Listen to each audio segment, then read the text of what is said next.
Right now on Brookland News Live, the breaking news. Terror in Michigan after a shooting leaves 3 killed and 4 hurt at a food festival. We have the latest on that and the press conference that just happened moments ago. We'll bring it to you all live on Brookland News Live. And even more breaking news, this time overseas chaos in Berlin. We'll bring you the latest update after a Pride festival turned into yet another weekend shooting. We've got the latest on that. All as President Trump is in Michigan, set to visit the Motor City. He's arrived in Milford, Michigan, and is set to deliver a speech there at the General Motors headquarters. We're going to take you there live as soon as it begins, so stick with us for that. Lots of news on this busy Monday. And a developing story across the nation, we're preparing for the midterms. Midterm momentum is just beginning as we are now 99 days away from the midterm election. And our brand new segment, we're going to bring it all to you right here on Brookland News Live.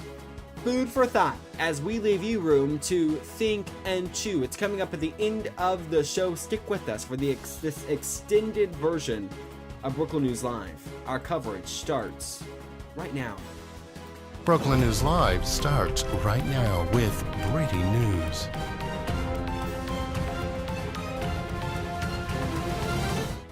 And thank you for joining us. You are taking a live look at 2 feeds that we will bring you to live in just a few moments. Starting off first, live in Milford, Michigan, where we are standing by for the president to speak. He's set to speak now at any moment.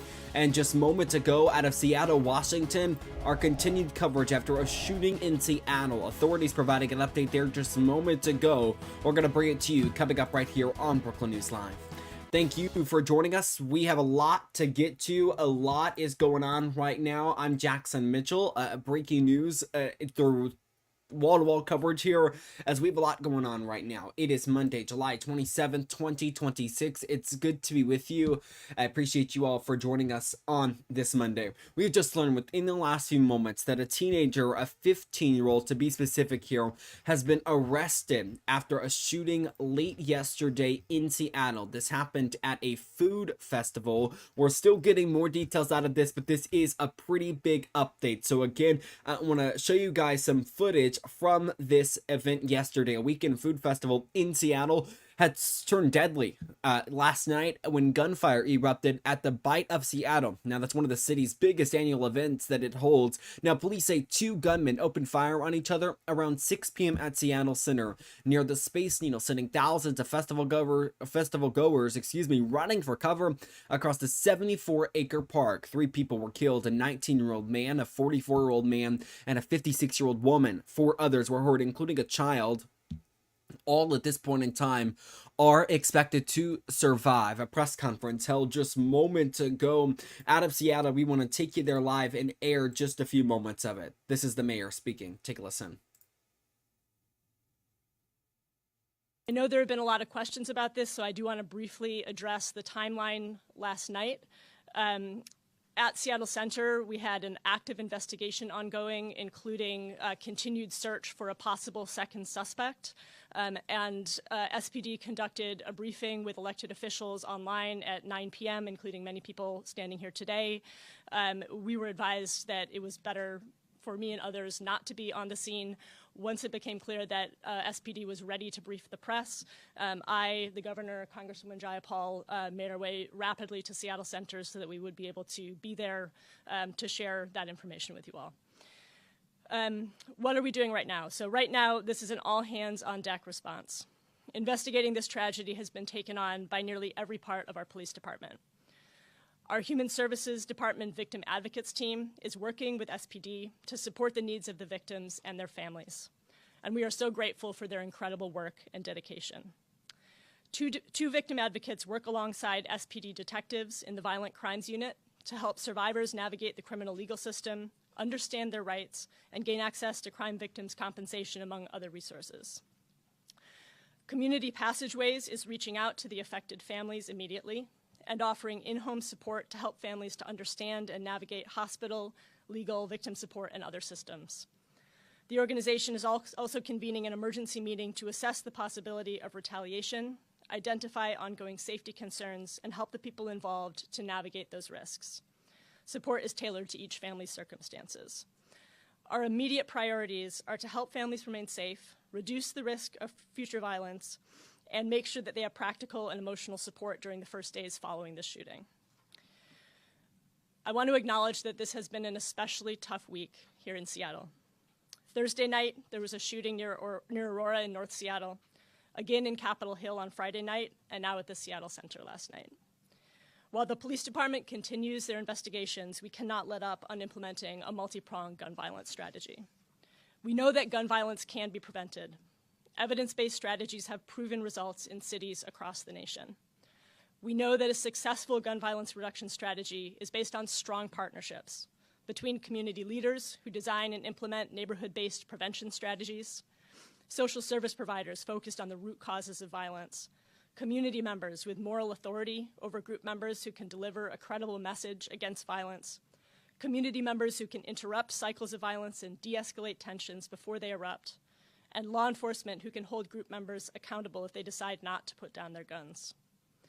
The City of Seattle is partnering with state, federal, and local government partners to launch a gun violence reduction strategy that will build on programs, services, and law enforcement efforts already underway.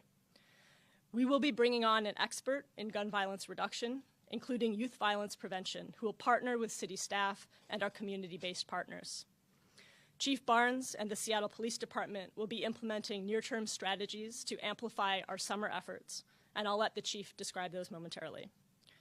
We are committed to working in impacted neighborhoods across our city, from Rainier Beach to the Chinatown International District and Little Saigon, to Capitol Hill, to North Aurora, to address both the immediate impacts and the root causes of gun violence.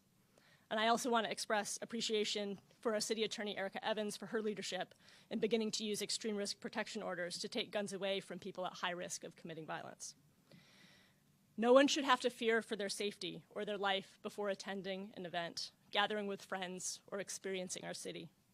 No parent should have to worry that their kid won't come home at the end of the day. My heart is with the victims of last night's tragedy and their families and everyone who is suffering for their loss. And I also know that many people who were not physically injured will carry what they experienced yesterday with them for a long time. The terror and the trauma of gun violence reaches far beyond those who are struck by the bullets. I want to express profound gratitude to our police officers who were on the scene and responded immediately and with care and decisiveness, and to everyone at the Seattle Police Department who has been working nonstop since this tragedy occurred. And our Seattle firefighters and the medical personnel at Harborview who treated the injured, as well as Seattle Center and event staff and bystanders who helped people to reach safety and provide. Alrighty, I wanted to let you guys listen in for just a moment there. Again, officials providing an update after this shooting in Seattle, Washington. So we wanted to kind of get you that, bring you that, listen in for just a few moments. Again, we are continuing to get updates. The big update from that press conference held just moments ago was that a 15-year-old was arrested. We know that there is a second suspect that is at large at this moment in time. When there are updates, we will bring those to you. We do want to take you right now to the president in Milford, Michigan, in Motor City. He is set to speak as you see him entering the stage there. We will take it live for you. I do want to note that as we continue to continuously watch the president, this will be an extended edition of Brookland News Live. So as soon as the president completes his speech, we will have on the other side of that speech much more news. We have a lot to get to. There's a lot going on. We will bring you updates on several other events that we are following. I will let you know just some of the news we're going to talk about here coming up in just a moment. We have just learned within the last few hours that Bryan Kohberger now has plans that he wants to reverse his guilty plea We're going to update you on that. We are also getting new information about a shooting in Brookland Pride Festival that happened earlier this weekend. We're going to update you on that. And then, of course, our final segment of the evening, afternoon here, rather, is going to be food for thought, as we're going to leave you room to think and chew about it. We're pretty much going to be asking a question. I'm going to tell you my thoughts about it, and then I'm going to let you guys have room to, think and chew at the end of the show. Alrighty, we are going to take you live right now to the breaking news as the president speaks from Milford, Michigan. Let's listen in.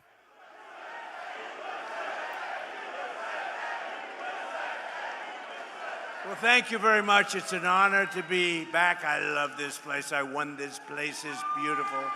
This beautiful state, we won by a lot. Great to be back in Michigan, and hello to the men and women of General Motors.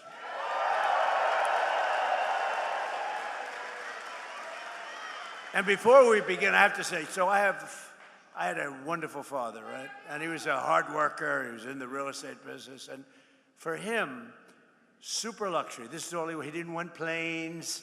They didn't have planes in those days, I don't think. He didn't want anything. You know what he wanted? A Cadillac every 2 years. This was to him the sign of luxury. This was the greatest thing. And he got every 2 years, like you could count on it. You could set your clocks by it. And by the way, speaking of that, let's get rid of daylight saving time stuff, okay? We have a bill in. Hopefully the Senate's going to approve that one. The House approved it, and we're going to get rid of that, just to mention, it's called the weave, right? We always get back to the right subject. But anyway, I did. I had a father, his luxury Mary, his super, that's all he wanted. He just wanted a brand new Cadillac, and I have to tell you a little secret. He had it stretched a little bit.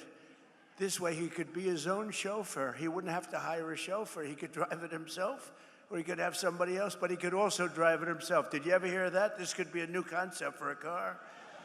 But I had a wonderful father, and he loved Cadillac. And I'm thrilled to be back in this beautiful state, and I'm honored to be the first sitting president to visit one of the most storied places in the history of American automaking, and that's the world-famous General Motors Proving Ground.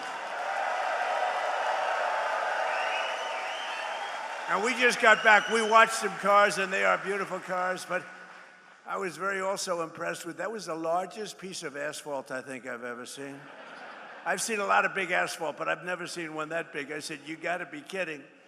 But over 100 years, General Motors carved a 5.5-mile test track out of Michigan earth and built a crucible for American cars that would change the world, and that's what happened. You have changed the world, and maybe more importantly, you have made a comeback like very few companies. You are doing really well, and Mary and your whole group have done a fantastic job. They love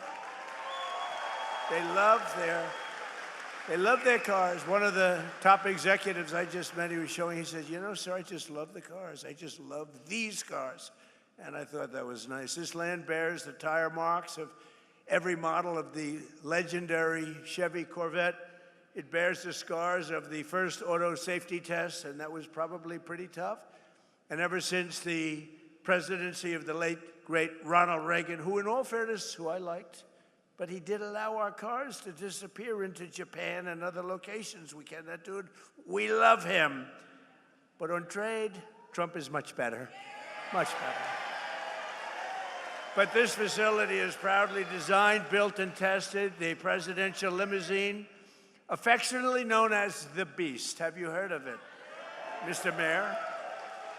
I want to thank the CEO of General Motors, Mary Barra, as well as the president, Mark Royce, and the entire leadership team. Mark, really great job. The whole leadership team, the job that you've done over the last number of years especially has been incredible, and it's a display of speed and skill. Horsepower goes into these cars, and everyone's talking about General Motors, including me. That's why I'm here. And more importantly, thank you to the auto workers, the technicians, the mechanics, the welders, the engineers of General Motors, because there's no finer group of people. And it was workers like you who built this country And now it's the men and women like you who are making it bigger, better, richer, and stronger than ever before. We are doing unbelievably well as a country. We're building more auto factories and more plants than at any time in the history of our country. And someday the fake news is going to be writing stories about it.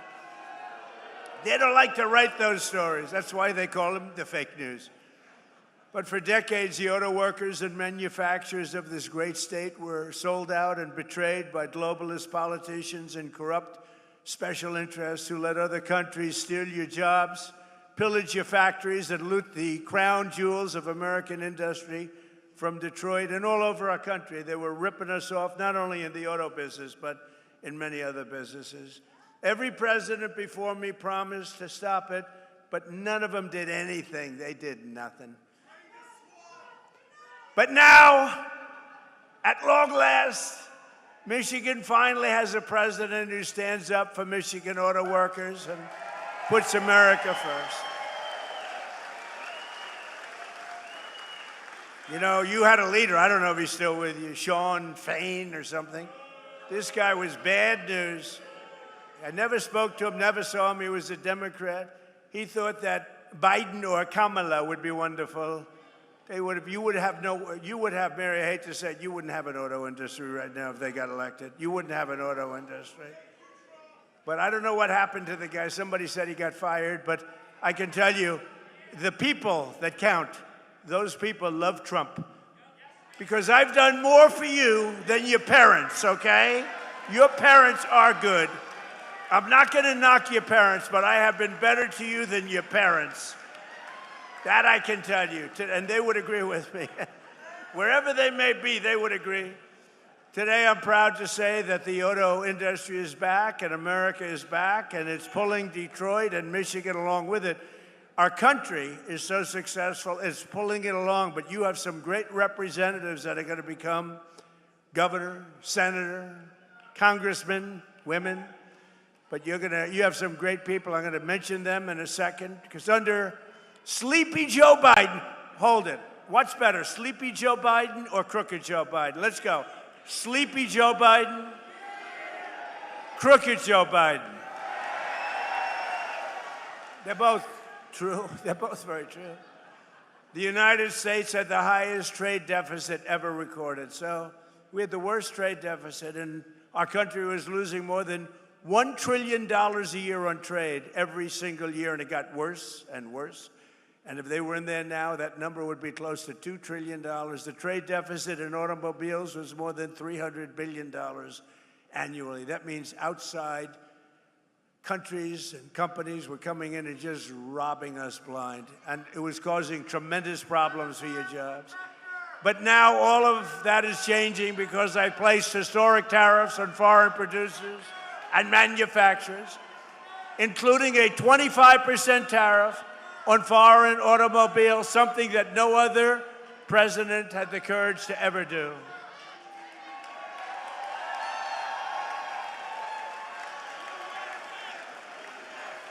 He's a communist. He's a communist.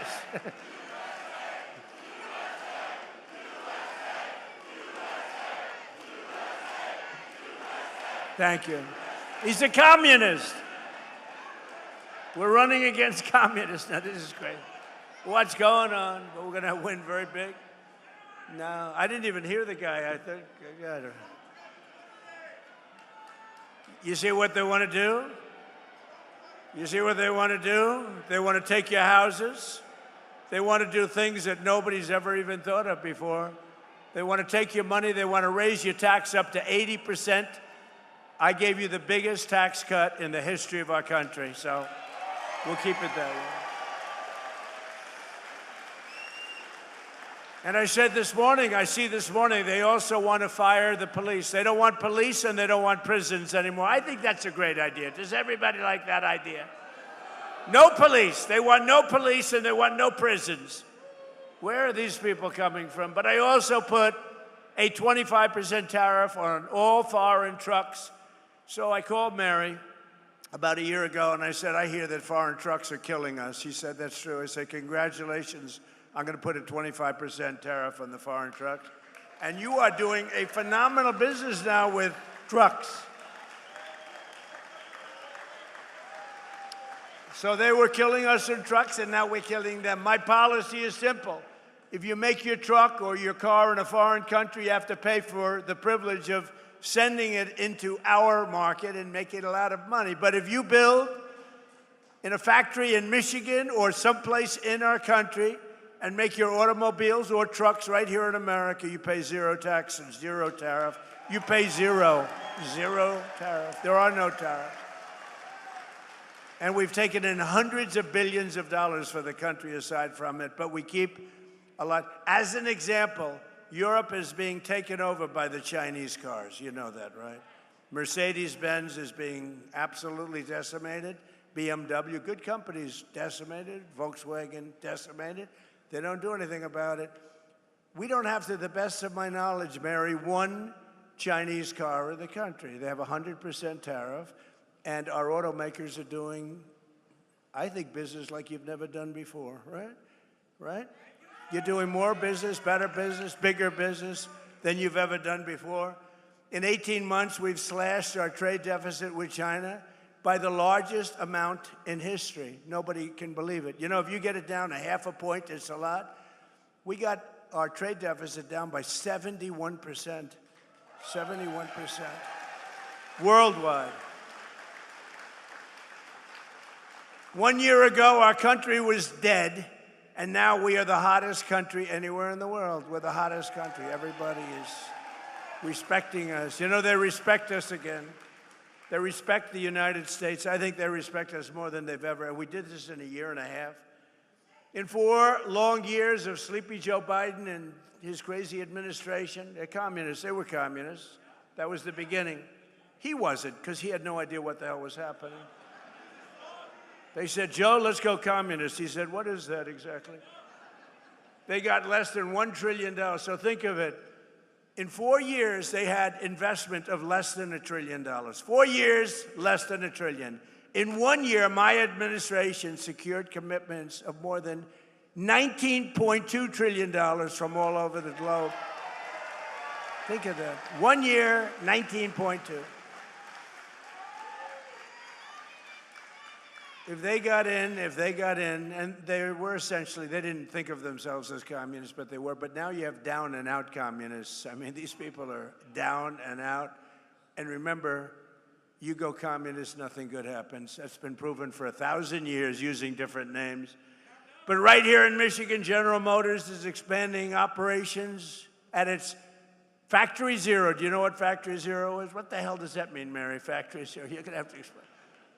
In Detroit, to produce some of America's most iconic vehicles, including the Chevy, well, I hear it's good, Silverado, right? The Silverado, really hot, right? It's going to be hotter after today.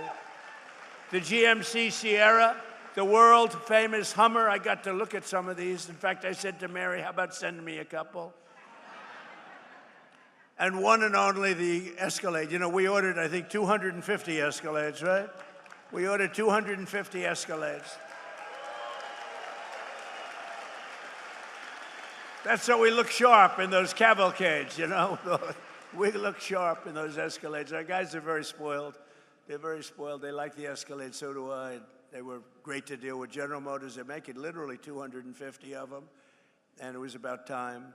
In 2026, GM increased truck and SUV production by 20%, and in the past 2 years, the company's invested $9 billion in bringing factories home to the USA. They're coming back home because, frankly, when they build here, there's no tariff. It's really not complicated. A lot of people don't understand that. They say, oh, what does it mean? They have no idea. They don't have a clue. But Mary understood it. Her whole group understood it, and they're coming back home where they belong. So I just want to congratulate General Motors. That's why I'm here today. I'm very proud of General Motors. For years, you watch companies move production from America down to Mexico. Mexico. I love the way there's a very nice president of Mexico. You know that. She's very nice, and she speaks beautifully, and she calls it Mexico. So I said to a group the other day, and we will stop all business going to Mexico. And they didn't know what the hell I was talking about. It didn't come out as well, Sean. it didn't come out as well. This is a great gentleman, heads up transportation. He's also world championship tree climber, 5-time champion tree climber. Can you imagine? I only hire these crazy people that do things like that. He was the lumberjack. He was the world champion going up a tree 100 feet, right? That's high. I saw an old picture of you doing it. I said, he's crazy. That's why I like him. But he's a 5-time world champion. You know who that is. So, and his wife maybe is even superior, a big star of television, Rachel. She's doing all right. Sean Duffy, Rachel Campus Duffy. But you know, I liked him a lot. I always liked him. But when I heard he was a world champion of a tree, but any kind of world champion I'm okay with. When you're a world champion of anything, but that's pretty good. But down in Mexico, and they're coming back, and production's moving from Mexico, and companies are actually moving production from Mexico back to America. Before they left, they went the other way. Now they're all coming back. Toyota, Hyundai, and others are relocating production back to the U.S. Ford is investing $3 billion to build parts of its new pickup truck in central Michigan. All these things I told you, but only Brian. Where's Brian? Come here, get up here, Brian, will you please? He's the only guy that believed me. But boy, did he believe me. I wanted to, just hop over. Come on, don't worry about it, Secret Service, he's okay. Come on up here, Brian. See the way he can do that? Look at that. He evaded Secret, I'm sure they're thrilled. Come here, say a few words. Thank you, Mr. President. Well, we can thank this gentleman right here for all these jobs coming back, and I hear it all the time from all my connections at all the different auto plants around the Metro Detroit area. Jobs are coming back to America. You know, Kamala Harris was running against this guy when he ran for re-election. She wanted to get rid of the internal combustion engine, and crazy Sean Fain endorsed her. So we've got to change the mindset. We've got to build, if they want to sell in our market, they got to build it in our market. And that's what this guy told them. So thank you, Mr. President. It's because of you, you saved our domestic auto industry. Thank you.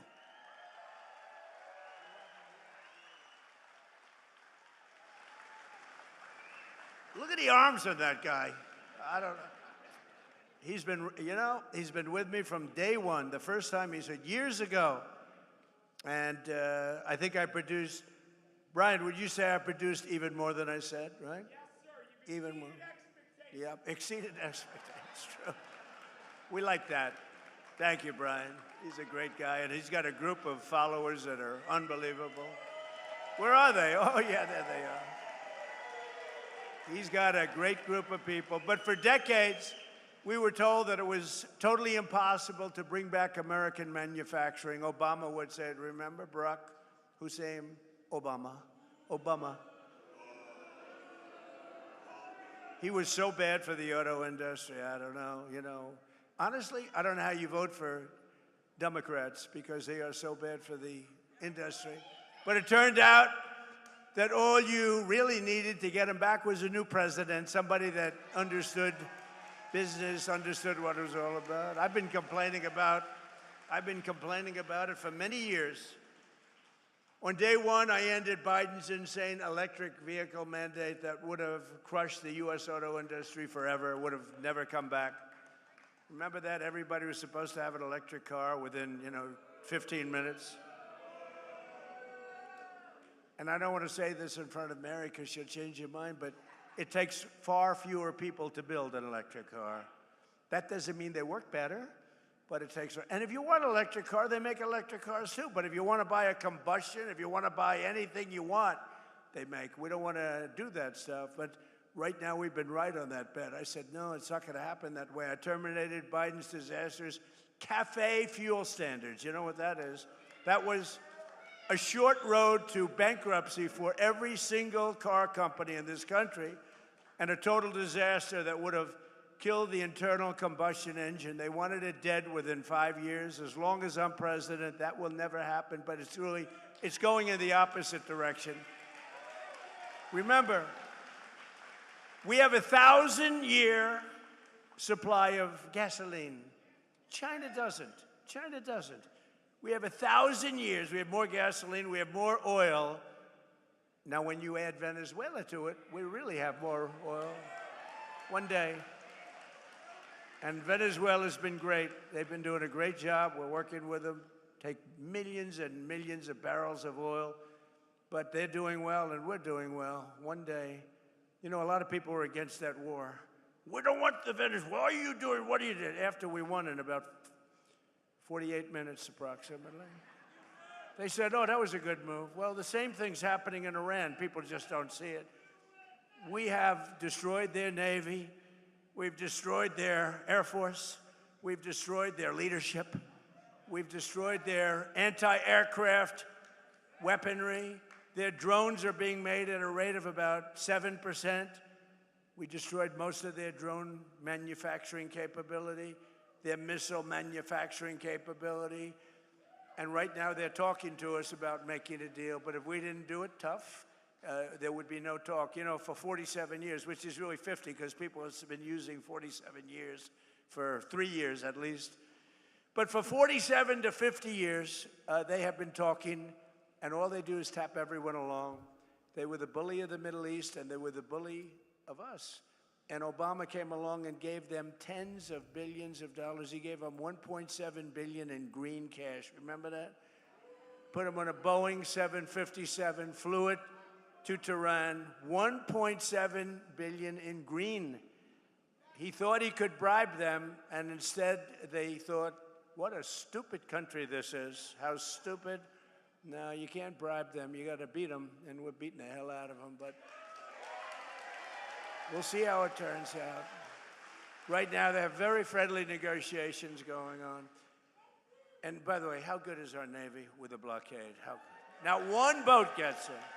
We have a blockade. They'd love us to, please, we don't want... Alrighty, you guys, as I noted earlier, we have a lot of headlines to get to. The president speaking there live in Milford, Michigan. We will continue to keep our eyes on this speech, and if he says something that we need to break back in for, trust us, we will do that. There is still a lot that we have to get to.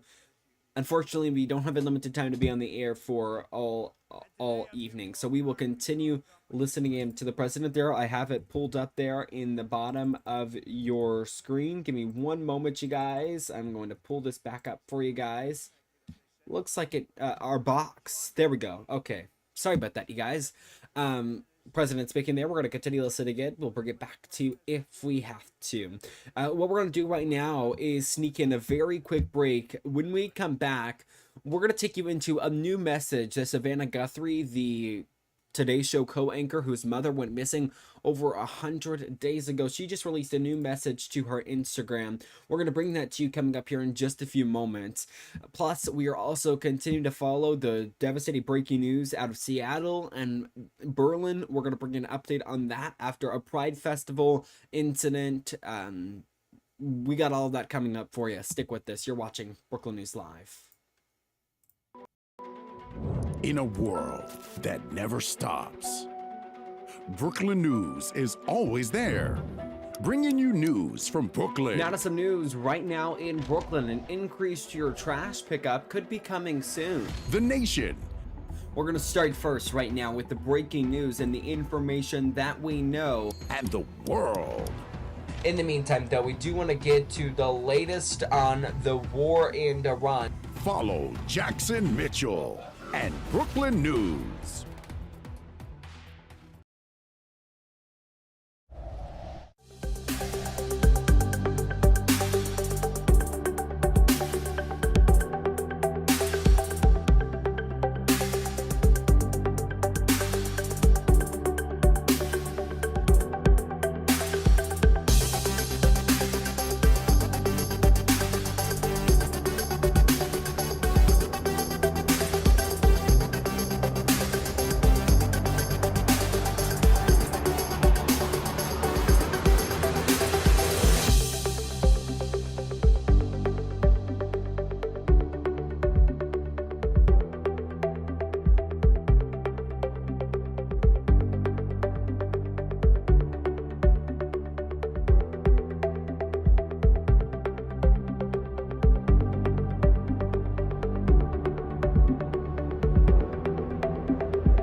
And welcome back here into Brooklyn News Live. We are continuing to follow several breaking news stories. Savannah Guthrie, the daughter of Nancy Guthrie, her mother, went missing over 175 days ago.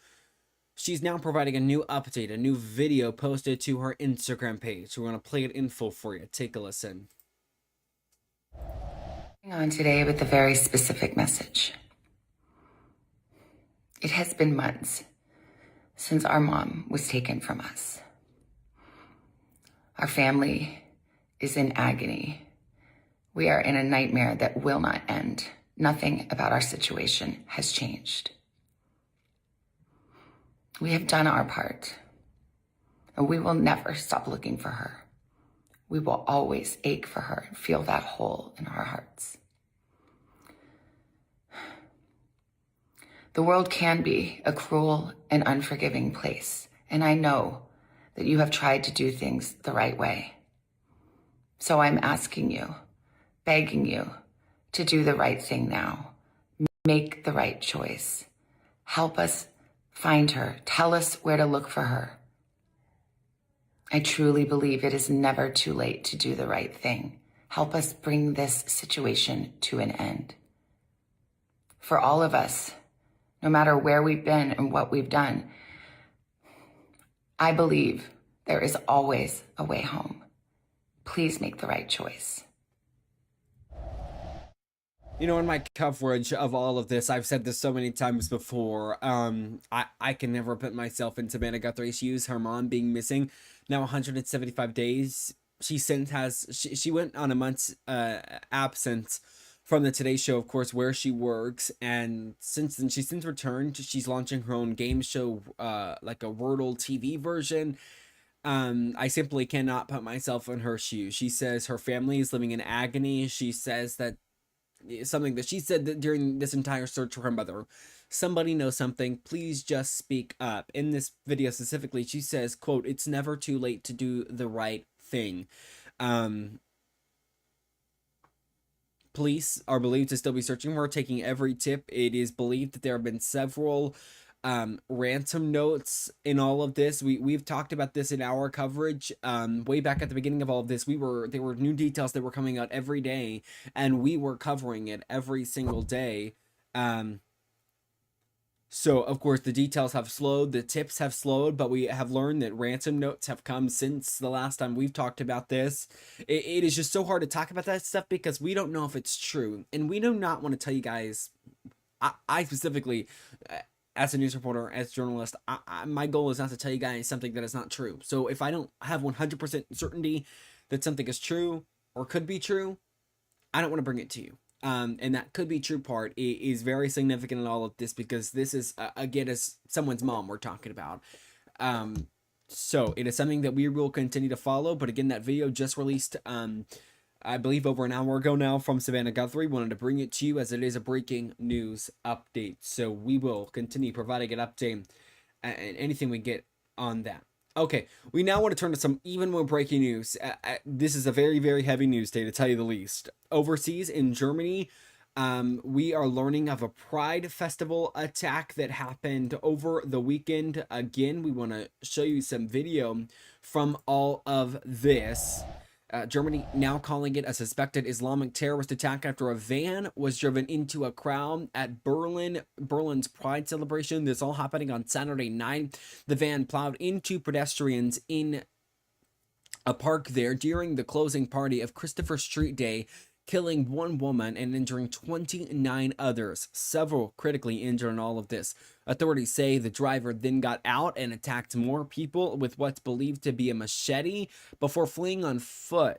Quite literally sounds like it's out of a movie. German Interior Minister Alexander Dobrindt identified the suspect as 21-year-old Abdul Balao, a German citizen with Lebanese roots who prosecutors say had previously tried to join the Islamic State group. So now following this nearly 24-hour manhunt, Berlin police tracked Balao down Sunday evening in the suburb of Spandau, where officers say he charged at them with a bladed weapon. Police would later open fire and killed him at the scene. Berlin's governing mayor Kai Wegner called the attack, quote, an attack on our free and cosmopolitan society, unquote. Now, security is expected to be tightened at future Pride events across Europe this week, including Amsterdam's World Pride celebration, which is happening right now. So again, just one of those few breaking news stories that we are following right this moment and at this hour right now. You see the suspect there. He was again killed by officers after they are saying that he appeared or attempted to go after them using a bladed weapon. Alrighty, a story that we will follow right now here on Brooklyn News Live.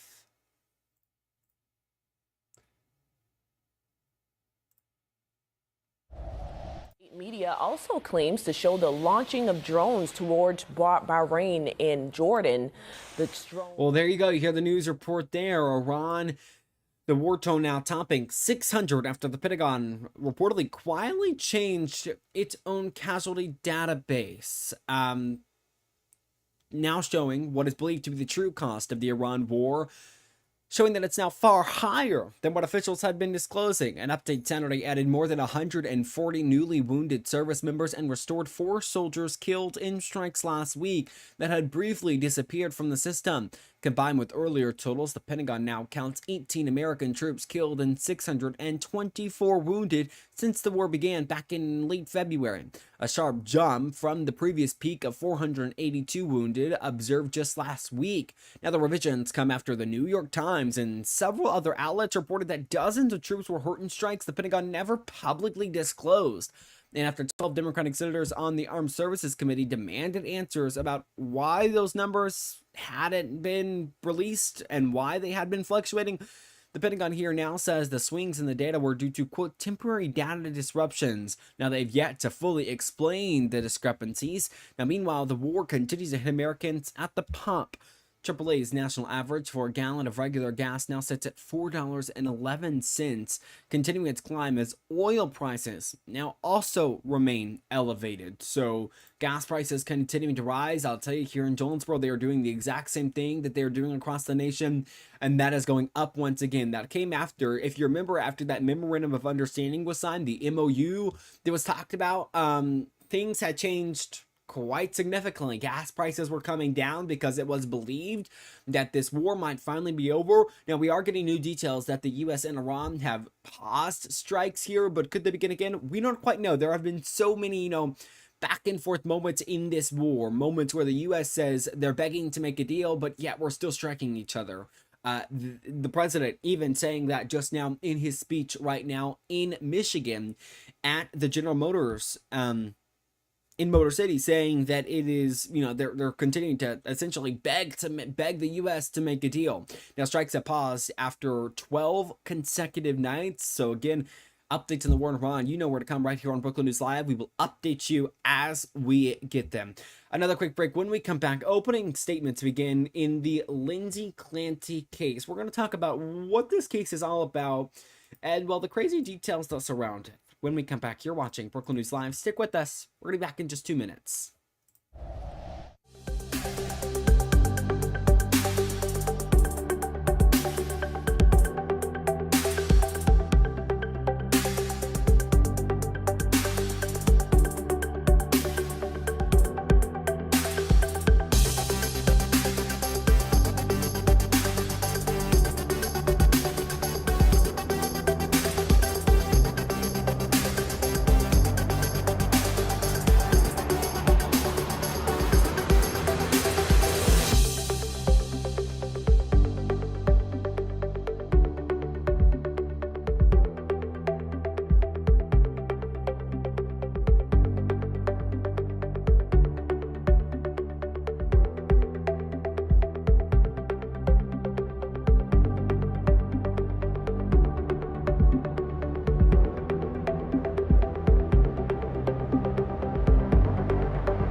Welcome back into Brooklyn News Live. I'm Jackson Mitchell. We have got even more breaking news coming into us right now.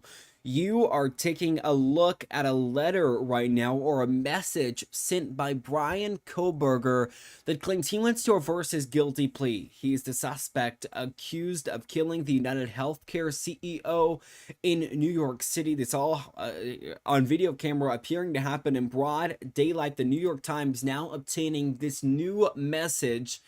I feel like we just keep getting more breaking news every single time. I set it to break and we were just getting in this news right now. I want to read you this entire letter. What I'm going to do for you is I'm going to zoom it in and then we're going to kind of slowly scroll through it for you guys. So in this message here, he says, quote, "Over a year later, it is self-evident that in State versus Kohberger, justice was not served.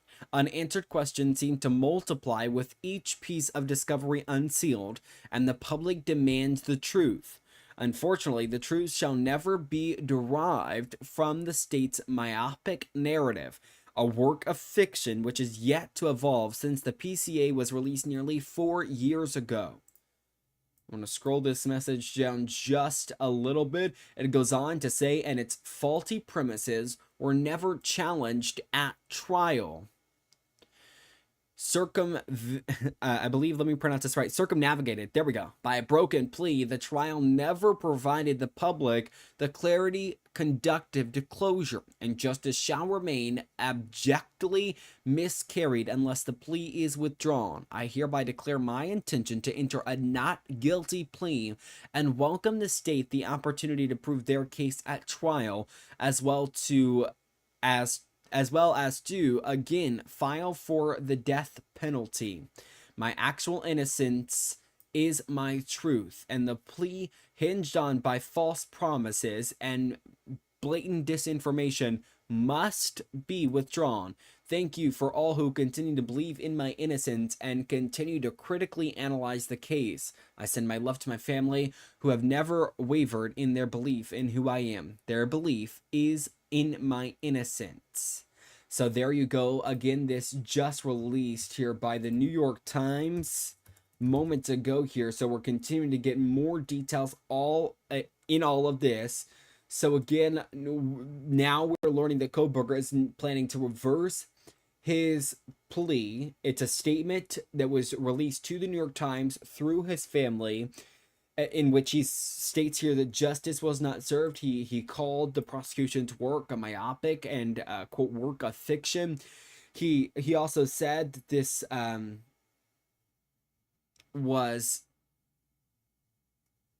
he says again that it was his truth and the plea hinged on by false promises and blatant disinformation. There you go. So again, this is a statement delivered to the New York Times by Kohberger's family, saying that now he wants to reverse his guilty plea to not guilty. Previously, this case was not set to go to a trial.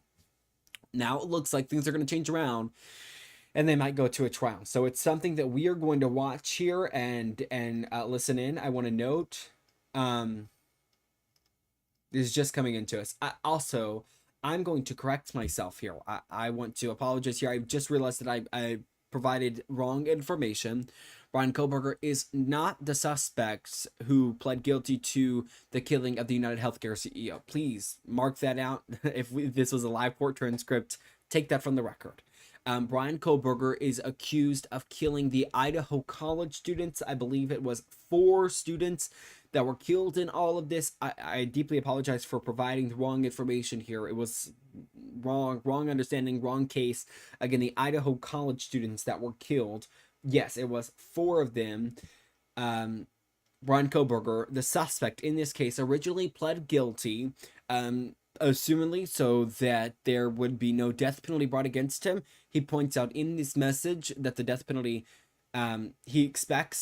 appears to say that, he expects the death penalty to be brought against him once again, and is now going to plead guilty. Again, Bryan Kohberger is accused of killing 4 college students that went to the Idaho University. So we're going to follow this all. We're going to provide updates when we get them. He calls the prosecution's work directly a work of fiction. Alrighty, more to come on that when we get more information. Again, that was a statement brought by the New York Times. So we'll have more on that coming up.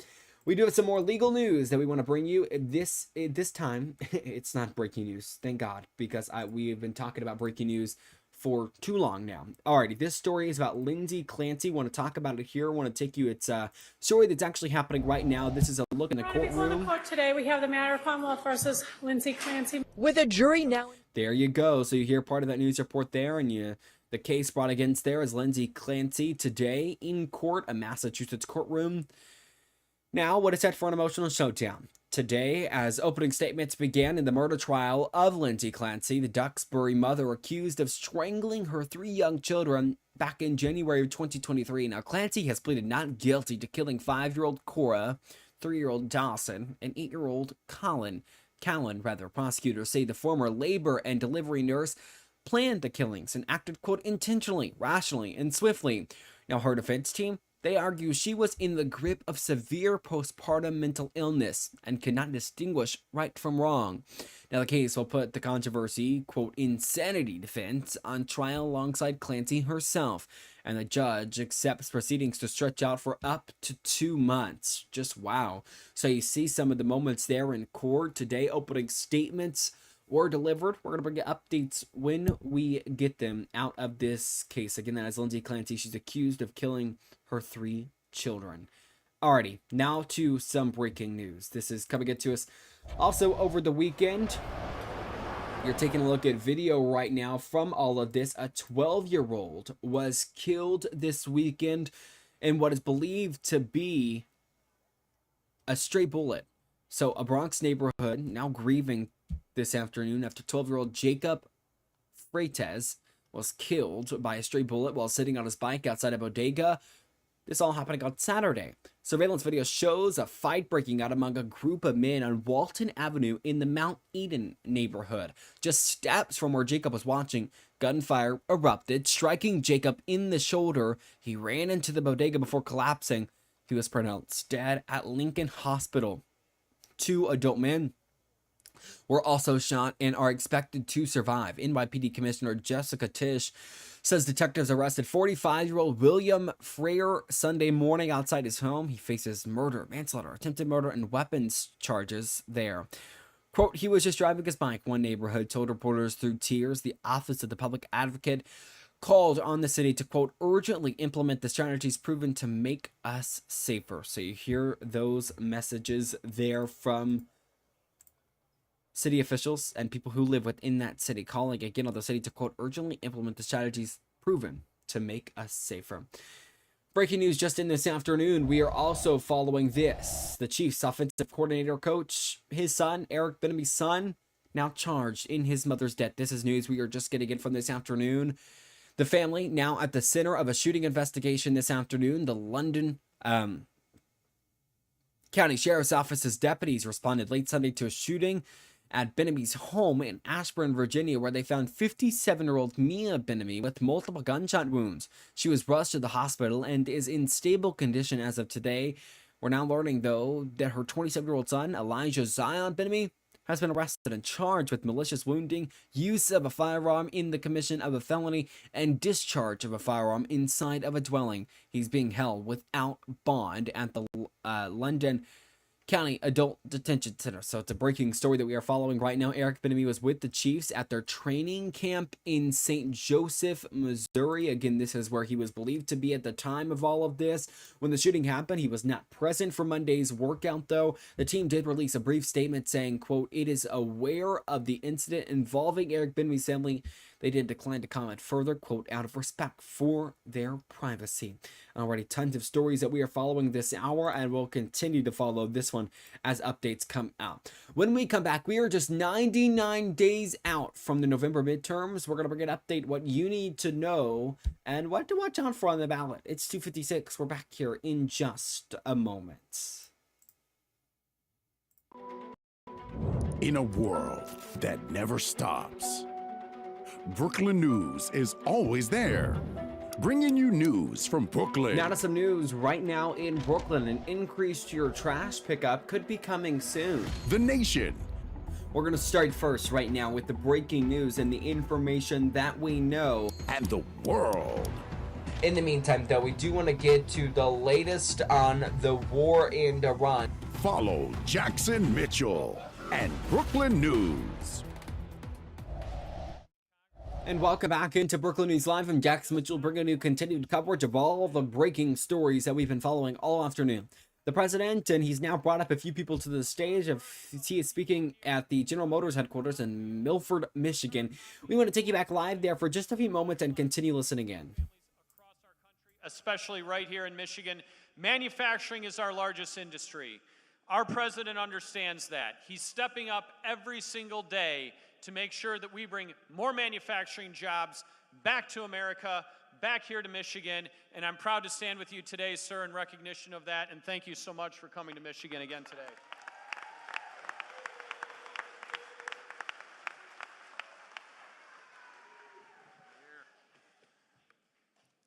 Talk about the American dream. Born and raised in Flint, Michigan, the birthplace of General Motors. Son of a father, a grandfather, a grandmother, an aunt, an uncle that all work for General Motors. Son of an educator. Protecting America, getting back to the fundamentals and the foundation that made us great in the beginning. That's what we're doing this cycle. The contrast is clear, the time is now. If you love America, make noise. If you believe in first responders, make some noise. If you back our military, make some noise. And if you're proud to be a conservative,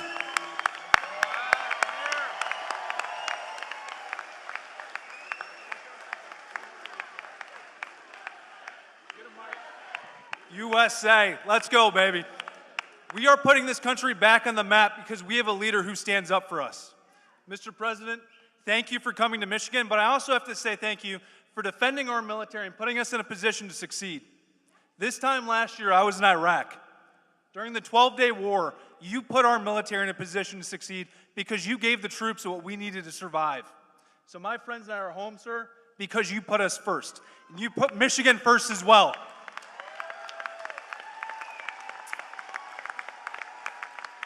It took 47 years to stand up and say lunatics can't have nuclear weapons. It also took decades to reshore jobs. Reshoring jobs wasn't a thing that we talked about before President Trump came back. Now jobs are coming back to Michigan because we have leaders to stand up for us. We need to win this election in November so we can keep growing. Thank you, Mr. President. Let's go, Michigan.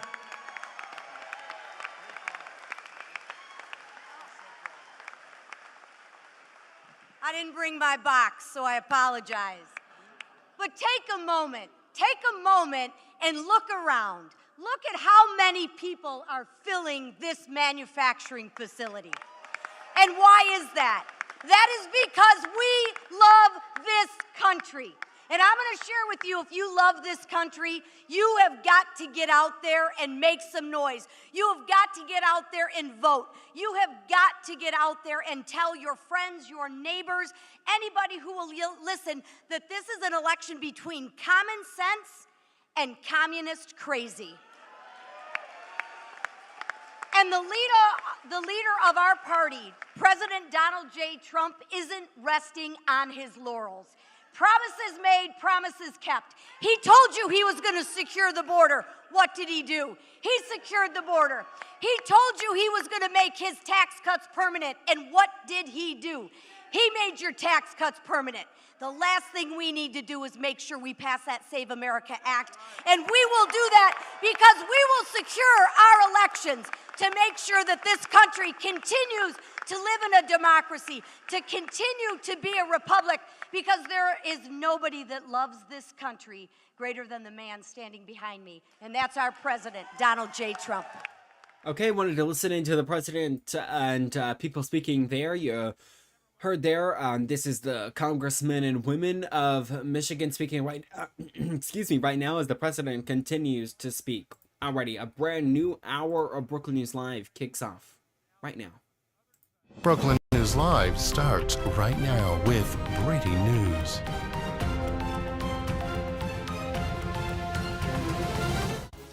Alrighty, welcome into the second hour of Brooklyn News Live. I'm Jackson Mitchell, still with you on this Monday, July 27th. It's 3:01.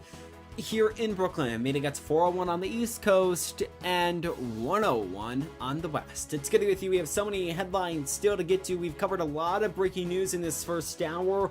We do right now want to get to the future of our nation. Who's going to control, well, Capitol Hill, as we take a live look right now at Capitol Hill as the midterms are really ramping up here.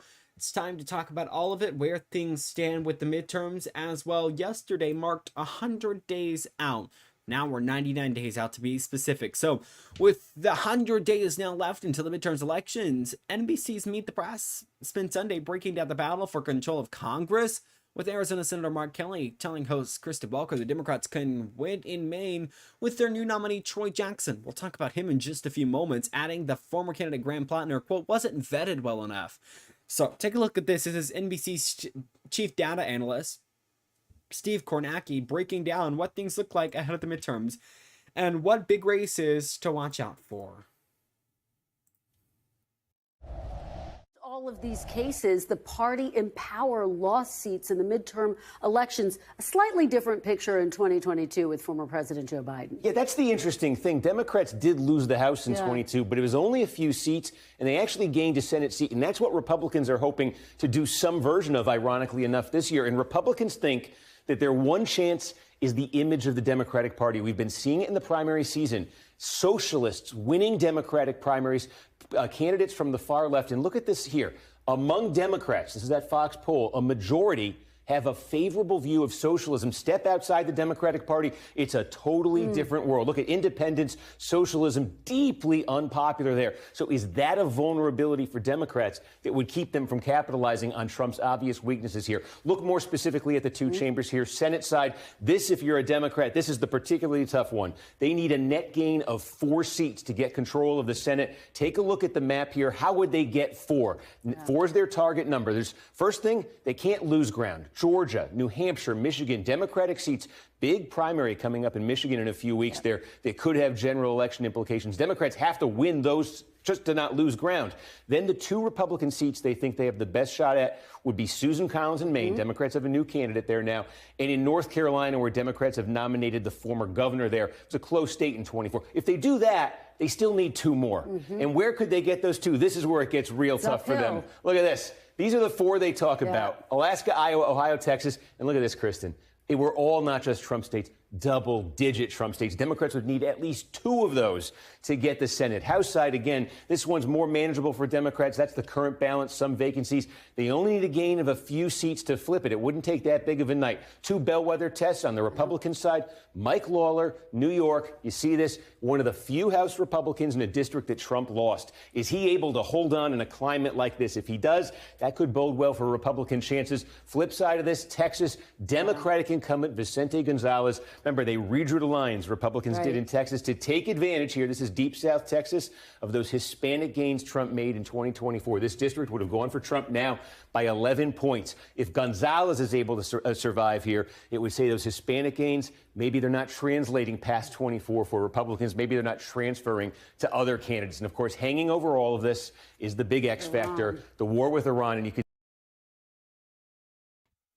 Yeah, so first of all, he's just a pro at what he does, and it really is the question here about all the future of where things are going to turn out for.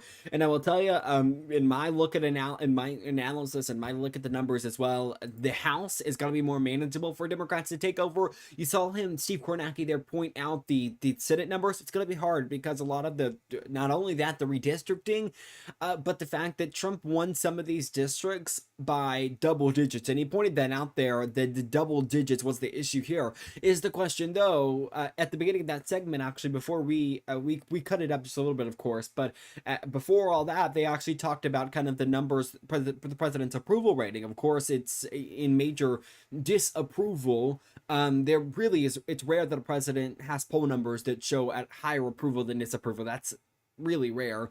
But the president has extremely high disapproval numbers. And the question is, does that reflect how the majority of Americans in some of those Senate battleground districts, how they are thinking? Do they like how the president is handling things?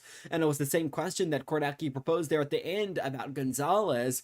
Are the Hispanic voters no longer with Trump? We know that back in the 2024 presidential election, the president gained a big amount of Hispanic voters. So it's going to be a question here as we go forward. Will the president continue those not only Hispanic gains, but will the redistricting help the president at all? Will the Congress at all and Republicans keep their districts? So it's a question here. We're going to follow it, bring you updates on that as the midterms continue to get closer. Now exactly 99 days away. Alrighty, want to take you to this story right now. This is coming right now out of Maine. We told you we were going to talk about it here in just a few moments. Now's our chance to talk about it. Before we do that, I do want to note that Brookland News is actually going to have your midterms kind of guide to everything coming out very soon over on brooklandnews.com. I'm working on it right now, and we're going to continue working on it after the show. I'll bring you more details as we get them on all of that. So Maine Democrats, they now have their Senate nominee after,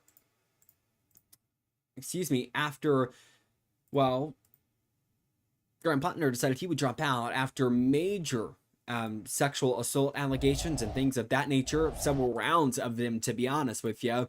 And they have now picked, Maine Democrats picking former state senator Troy Jackson. You see his rally held there. Since his decision, he won the party's nomination in a landslide 566 to 5 vote at a Saturday convention in Bangor.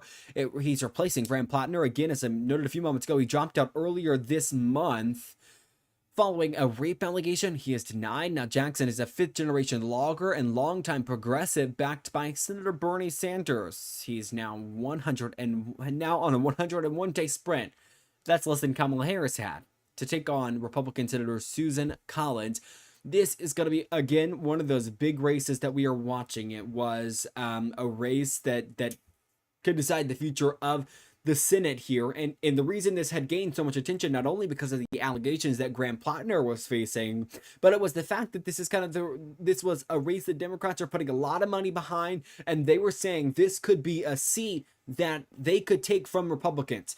He's facing, again, as I noted a few moments ago, incumbent Susan Collins. She's faced a lot of hard questions that she has refused to answer at times. So we're going to have to see where this all goes. We're going to sneak in a quick break right now here on Brookland News Live. When we come back, the new details we are just getting in about funeral services that could be held this week for Lindsey Graham. We're going to bring that to you coming up here in just a few moments. You're watching Brookland News Live.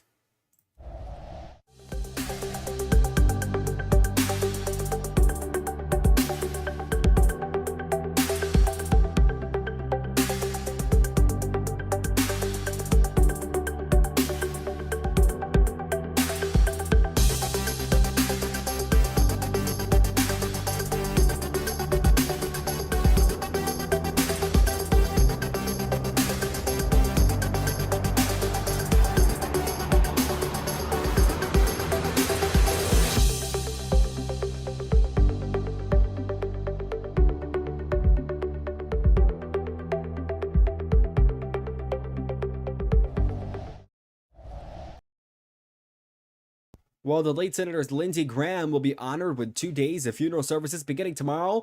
On Tuesday, Graham's remains will be brought into the U.S. Capitol for a ceremony honoring his military and Senate service. It will be followed by a 2 p.m., this is all in Eastern time here, a funeral service at Washington National Cathedral that will include a tribute from President Trump. Now, on Wednesday, services moved to South Carolina with the procession, to the State House, an F-16 flyover, and a funeral at the First Baptist Church of Columbia. Now, Graham died back on July 11th at age 71 from an aortic tear. His sister, Senator Darlene Graham, was appointed to finish out his term. She since announced that she'll be running in the midterms for another 7 years in the Senate. Democratic National here. So it's a story that we are going to follow right now and bring you updates on again. That's all happening tomorrow. A part of it will happen while we are on the, Graham, on the air. a frequent visitor to Ukraine, met a live feed of that. We're going to take you there live when it comes in to us. Already now, I want to get you out to a live look right now at Capitol Hill, in what is a developing story after the DNC chair, the Democratic National Committee here we're talking about, is facing growing pressure over the party's finances. The DNC is reportedly sitting on roughly $2 million in debt compared to the Republican National Committee's more than $128 million in cash on hand. Now, Martin has defended the committee's strategy, arguing it, quote, made a conscious decision to invest in organizing in state parties rather than stockpile cash. The party officials here, they want you all to focus on something bigger right now, the fight over which state gets to vote first in the next presidential primary. The DNC's Rules and Bylaws Committee is debating a new early voting calendar with South Carolina, Nevada, New Hampshire, and Michigan all lobbying hard to go first.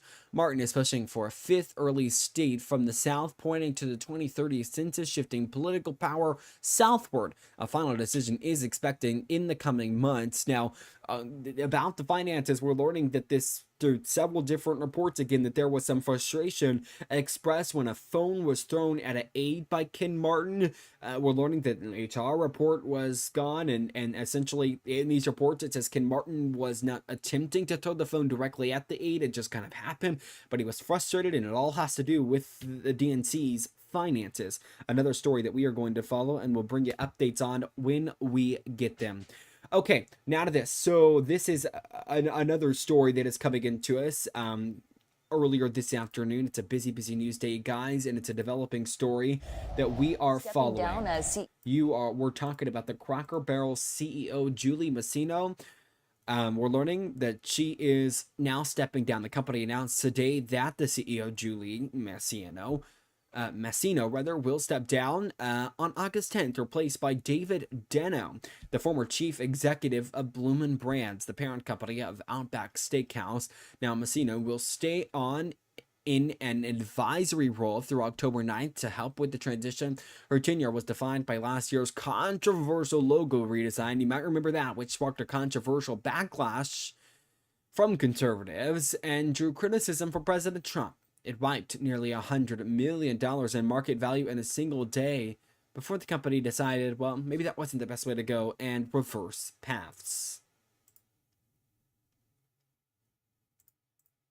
Alrighty, and now to this second developing story that we are following right now. This has to do about a popular artist, a Grammy-winning singer. Should also add that part in there. Chris Brown, we're learning he's pled guilty to a fray over an 2023 brawl at a London nightclub. Brown, 37 years old, entered the plea Friday at Southwark Crown Court, admitted to a fight at the Tape nightclub in Mayfair, where prosecutors say he hit music producer Abraham Diallo over the head with a bottle. Now, in exchange for the plea, the prosecutors dropped more serious charges of assault, attempted grievous bodily harm, and possessing an offensive weapon. Brown's friend and vocal coach also pled guilty in this affray. The case had been headed for an October trial before the plea deal resolved this all. So it's a story that we will continue to follow. Another big story, a developing story happening across the nation right now, the cyclospora outbreak. Still, no confirmed source for this newest cluster, so the cyclospora parasite outbreak linked to contaminated lettuce remains under investigation. Heading into this week with thousands of cases confirmed across multiple states, and the FDA, well, they're still working to pin down the source of a separate cluster of cases tied to an unidentified product. Now, the bottom line here, for your kitchen, it all remains the same. So if you have Taylor Farms iceberg lettuce with the best by date from mid-July through an early August, just throw it out. And if you had ongoing diarrhea, fatigue, or nausea for more than a few days, it's advised that you see a doctor. Now, we're learning the symptoms that you might face from getting cyclospora. Well, it might come actually 2 weeks after you eat the contaminated lettuce. Now, the FDA originally blamed this all on Taylor Farms before later reversing course, saying this was a, false positive. So they're still looking for the source of this newest cluster, this newest outbreak that the United States is facing. Alrighty, we're going to take a quick break. When we come back, we're going to update you on your forecasts as well. We are under an extreme heat warning. It is so hot outside. We have that update coming for you, plus tips to stay safe in all this heat. And our final segment of the hour, 2 hours should say, food for thought as we give you room to think and chew. You're watching Brooklyn News Live. We'll be right back here in just a moment.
Alrighty, right now in Brookland, your hometown, your weather, it is warm. That is for sure. It is extremely warm outside. I'll just tell you that. You are taking a look right now. I'm sure if we were to take a look, if we had a closer camera, a better camera really, except this RDOT camera, I'm sure you could see the heat fluctuating off of the asphalt. It is hot outside. Actually, as we have a second here, I kind of want to check what the feels like temperature is right now. Give me just a second. According to, this is Apple Weather, so not the most trustful source, but it's just getting data from the Jonesboro Airport. 97 degrees is the current temperature, and it feels like 102. It is hot, you guys. We are actually under an extreme heat warning right now. You are taking a look again live there in Brooklyn. It's so hot, you guys. Alrighty. Tonight, as we go into tonight, low of 78. Today's high was 99 degrees. We just said it's 97 degrees, and we're just a little bit past the peak of the day. Tomorrow, the extreme heat warning remains in effect until 8 p.m. We could see a high right here in Brooklyn at 101 degrees. When I tell you guys, just stay inside if at all possible. Low of 77 degrees. The clouds are going to be in the sky. It's going to be mostly sunny, though. As we go into Wednesday, finally, that extreme heat warning goes away, and the heat that we've been experiencing slightly goes away. It's still going to be pretty warm, though. High of 88, low of 69. It is warm. We are following and tracking this extreme heat warning, and we'll update you guys. Now, to stay warm, you guys, if you are going to be outside for any period of time, just simply stay hydrated. That's the biggest thing. Stay hydrated. Don't go outside in, sweatshirts, sweatpants. Go outside in short sleeves, shorts if at all possible. Try your best. It is going to be hot, you guys. That extreme heat warning, again, remains in effect until 8 p.m. So, stay safe out there, you guys. It's going to be really, really hot. Okay. Well, Trump used this White House Correspondents' Dinner. We want to talk about this as a way to attack the press by their name. We're going to talk more about this right after this quick 30-second break. You are watching Brooklyn News Live. We're back here in literally just 30 seconds, so stick with us.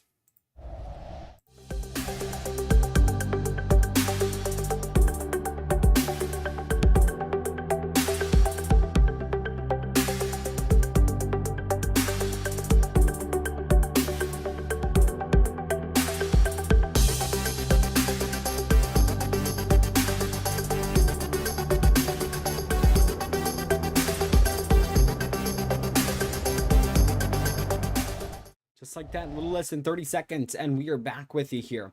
So the president used this new White House Correspondents' Center, the second one, as he attended it Friday night at the Waldorf Astoria. His first time at the event since becoming president, and the first time it was held since the gunfire cut short the original April 25th dinner. So the night opened on a solid note, honoring Secret Service Officer Victor Gonzalez. He was the Secret Service agent who was shot by the April attacker.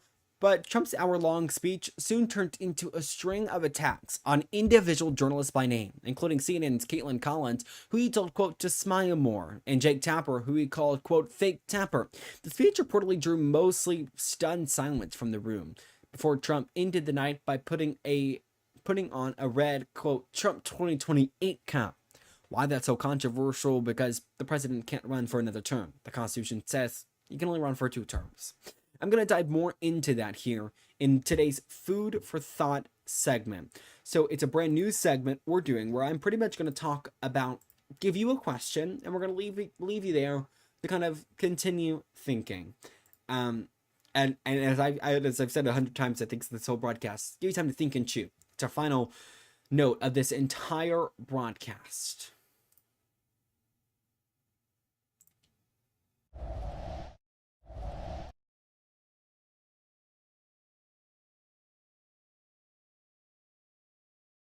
There we go. So it looks like we're gonna have some audio issues. Give me just a second. I'm gonna attempt to fix those, and we will listen into our Food for Thought segment. It's about 6 minutes long here. It's previously recorded just because it's such a long segment. It's a long period of talking here, so we want to listen into it. This is today's Food for Thought segment. This afternoon, we're going to try something new here on Brookland News Live. We're calling it Food for Thought, and the idea is simple. Every day, we're going to take a few minutes at the end of the show to step back from the headlines and leave you with the question. Not necessarily a hot take, not a lecture, just something worth sitting with after you turn your TV off. So let's really dive in quickly here. So today, I kind of want to talk about something that's been sitting with me since Friday night. And that was what we just covered here on Brookland News Live, the White House Correspondents' Center Association dinner. The president spent a good part of an hour going after individual reporters by name, telling one to smile more, giving another one a nickname designed to undercut him on live television. And that came after the same week we brought you right here on Brookland News Live that a federal judge had to order the Justice Department to drop subpoenas against New York Times reporters over a story about the president's own plane. Those two things happening days apart. So does that say something about where things stand right now between the White House and the people who cover it? Now, I don't want to spend all of our time on one dinner speech because honestly, I think that night was a symptom of something bigger. Not the thing itself. The real question here is, I keep coming back to this. What does the press itself look like going forward? And who is it actually for? Because here's what I think is really happening. It's not just that one powerful person is unhappy with coverage. It's that more and more people watching at home have already checked out of the idea that there's such a thing as, well, a shared set of facts to begin with. People aren't necessarily looking for somebody to tell them, what happened anymore. Like, people used to turn on their evening news every single night. People aren't doing that. A lot of folks are looking for somebody who already agrees with them to tell them what happened. That's different.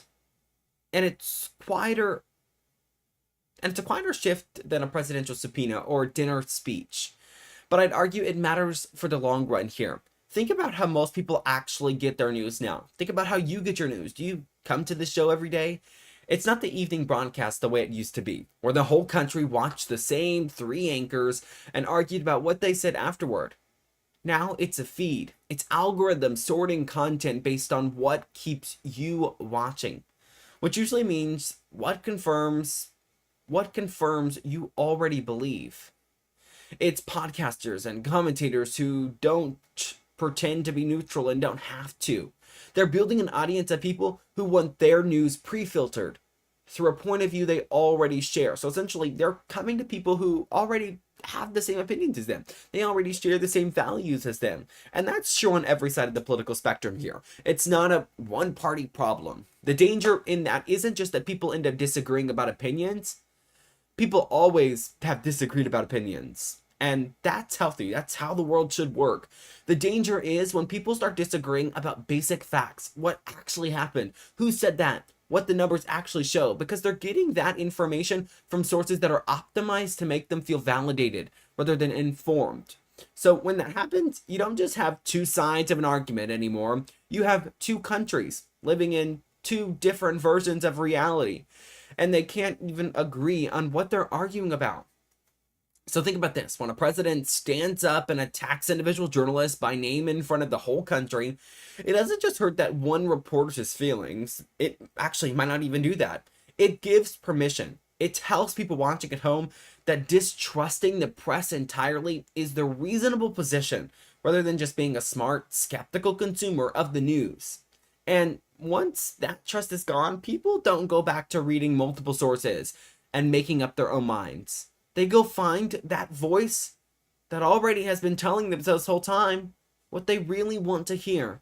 And they stop looking anywhere else. I'll be honest with you, I think about this a lot, running a small local newsroom like ours, like Brookland News. We don't have the resources of a network. We don't have a building full of fact checkers. What we have is the ability to show up here in Northeast Arkansas, tell you what actually is happening, and try to get it right more often than we get it wrong. That's the whole job. And I think that job, local accountability, showing up in person, answerable to the same community we cover, might actually be part of the answer to all of this. It's a lot harder to distrust the newsroom when you know the people in it, when they live down the road from you, and when you call us up and tell us we got something wrong. So where does the press go from here? I don't think it looks like going back to 3 networks and 1 shared evening broadcast. That, at this point in time, is long gone, because that world isn't coming back.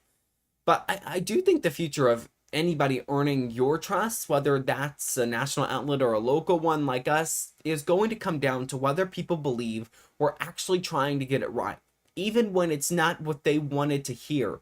That's a harder sell than just telling people what they already believe. But I think it's the only version of this job worth doing. I really, truly think that. So here's today's question to leave you with. Not just where the White House and the press go from there, but where you go from your news, where you go for your news, and why you go there. Are you looking for somebody to tell you what happened, or somebody to tell you you're right? Those aren't always the same thing, and I think that difference is going to matter more, not less, in the years ahead. You can believe what you want to believe, but as long as you've heard the facts, we've done our job right as a press corps. We'll be right back to wrap up today's edition of Brookland News Live. Stick with us.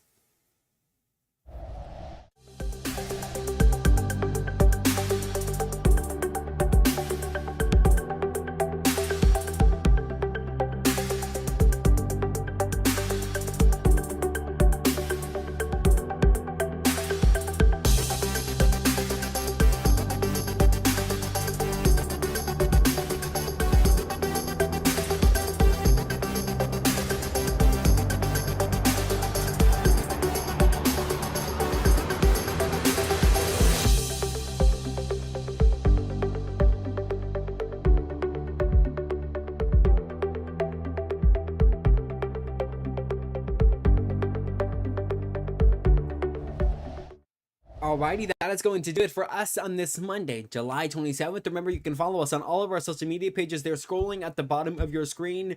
And visit brooklandnews.com for more of the big local stories that you need to know. Today, we published a story about Vice President J.D. Vance's mother set to visit a Jonesboro church later this week. You can read the details about that over on brooklandnews.com. Remember, you can join us tomorrow right back here, same time, same place, 2 p.m. We'll see you then. Have a great day, you guys.